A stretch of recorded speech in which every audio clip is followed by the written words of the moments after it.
শ্রীমদ্ ভাগবত গীতা, গীতা উপদেশ, গীতা সপ্তদশ অধ্যায়, শ্রদ্ধাত্রয় বিভাগ যোগ, শ্লোক সংখ্যা 20তম, 21তম ও 22তম। অপাত্রে দান করা ঈশ্বরও নিষেধ করেছেন। মদ্যপানকারী ব্যক্তিকে যদি অর্থদান দেওয়া হয় তবে সে তা ব্যবহার করবে মদ কিনে পান করার জন্য। দাতব্যমিতি যদ্দানং দিয়তেনুপকারিণে দেশে কালে চ পাত্রে চ তদন্নং সাত্ত্বিকং স্মৃতম।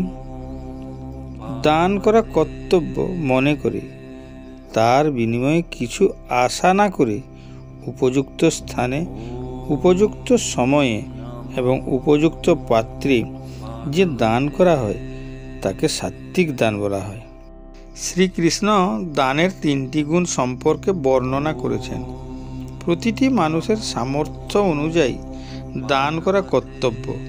ভবিষ্য পুরাণে বলা হয়েছে, দানমেকাম কালৌ যুগে, অর্থাৎ কলিযুগে দান করা মানে শুদ্ধিকরণ।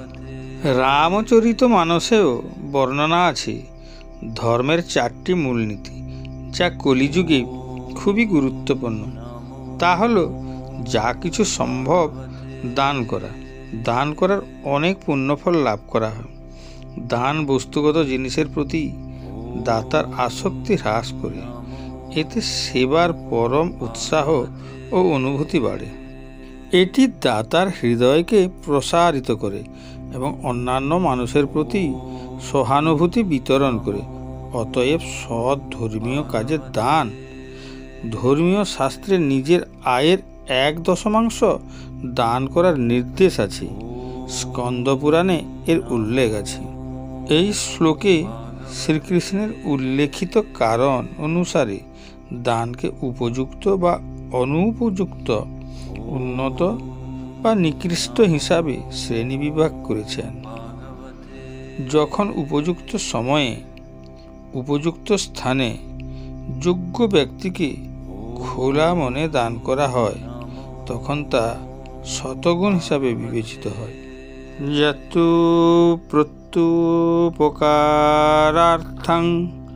ফলমুদ্দিশ্য বা পুনঃ দীয়তে চ পরিকৃষ্টং তদান্নং রাজসং স্মৃতম।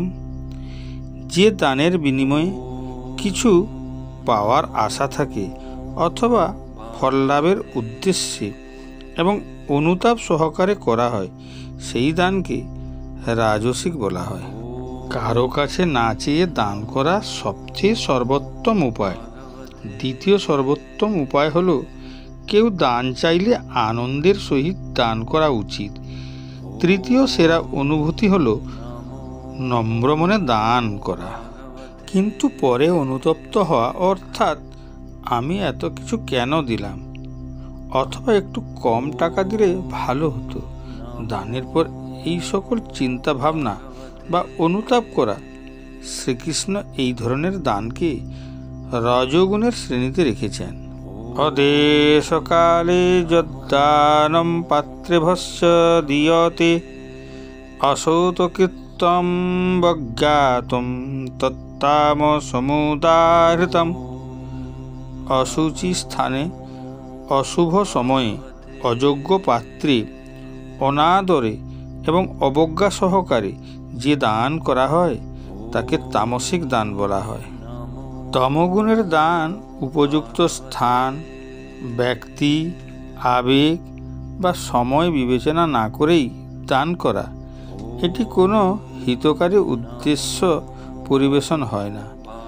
উদাহরণস্বরূপ, মদ্যপানকারী ব্যক্তিকে যদি অর্থদান দেওয়া হয় তবে সে তা ব্যবহার করবে মদ কিনে পান করার জন্য। পরে নেশাগ্রস্ত হয়ে যদি কাউকে হত্যা করে তবে হত্যাকারী অবশ্যই কর্মের নিয়ম অনুসারে শাস্তি পাবে।